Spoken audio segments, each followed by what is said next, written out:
Krimen at hindi lang daw basta sunog ang nangyari sa isang bahay sa Quezon City kung saan may namatay na mag-asawang senior citizen. Batay sa investigasyon, posibleng pinatay sila at para pagtakpan ay sinunog ang bahay. Ang mga biktima kasi duguan at may tama sa ulo. Nakuha sa lugar ang liabet tubo na inihampas umano sa mga biktima.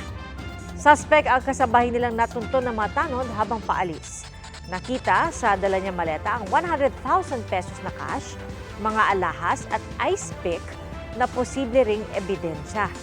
Inaalam ng pulisya kung may kasabwat ng suspect na itinanggi na ang paratang ng pagpatay. Naglabas ng desisyon ng Korte Suprema na bawal manikip ang mga traffic enforcer ng mga LGU kung walang pahintulot ng MMDA.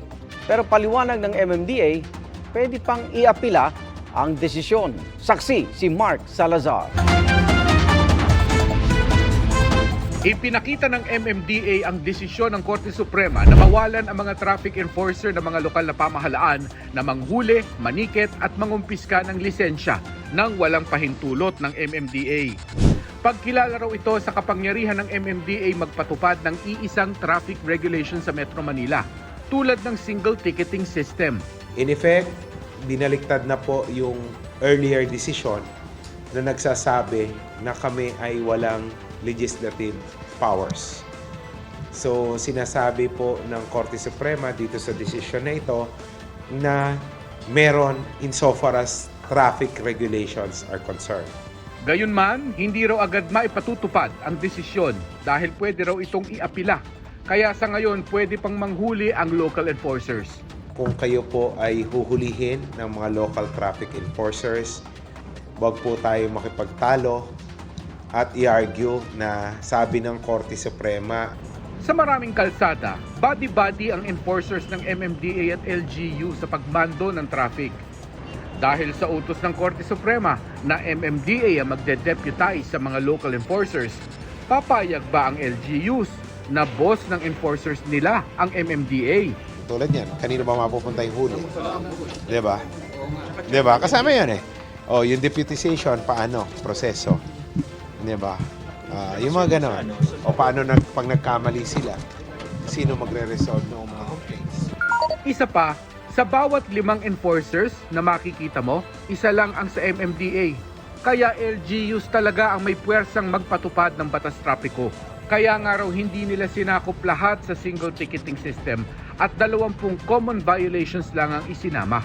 Dahil nga po may kanya-kanya silang pangangailangan, peculiar circumstances, na hinahayaan po natin sila mag-determine kung ano yung regulation na dapat sa kanilang lugar.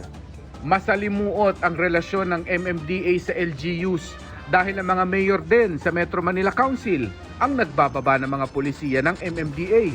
Katunayan, pwede nga nilang ibasura ang single ticketing system kung gusto nila. Pero hindi naman nila gagawin yan kasi may existing Metro Manila Traffic Code naman. At kapag binuwag or inalis nila yan, magkakaroon tayo ng anarchy. Para sa GMA Integrated News, ako si Mark Salazar, ang inyong saksi. Sa susunod na linggo, isasalang sa ikalawang pagbasa ng Kamara ang Resolution of Both Houses 7 o RBH 7. Sa pag-amyenda ito sa economic provisions ng saligang batas na layong buksan sa mga dayuhan ng mga public utilities, edukasyon at advertising. Hindi unanimous ang boto ng mga kongresista sa unang pagbasa bilang Committee of the Whole. Target ng Kamara na maaprubahan ito bagong Holy Week break ng Kongreso sa March 23. Kailangan din pumasa ang katapat nitong Resolution of Both Houses 6 sa Senado. Pero ayon kay Senate President Juan Miguel Zubiri, tila mahihirapan silang makakuha ng 18 senador na pabor sa economic amendments sa saligang batas. 19 anyos na volunteer social worker patay matapos pasukin at pagbabarilin sa loob ng bahay sa North Caloocan. Binaril ang biktimang si Mark Andre Adobas sa harapan mismo ng kanyang ina. Multiple gunshot wounds sa mukha at katawan ang cause of death ng biktima. Nadakip sa ikinasang follow-up operation ng gunman. Itinanggi niyang may kinalaman siya sa krimen na pag-alamang nakulong na dati ang suspect dahil sa iligal na droga. Lumalabas sa investigasyon ng pulisya na utang ang motibo sa krimen. Mga jumper o iligal na koneksyon ng kuryente sa Barangay Tandasora, Quezon City, inireklamo ng mga residente. Pangamba kasi nila baka magdulot ng sunog ang mga jumper.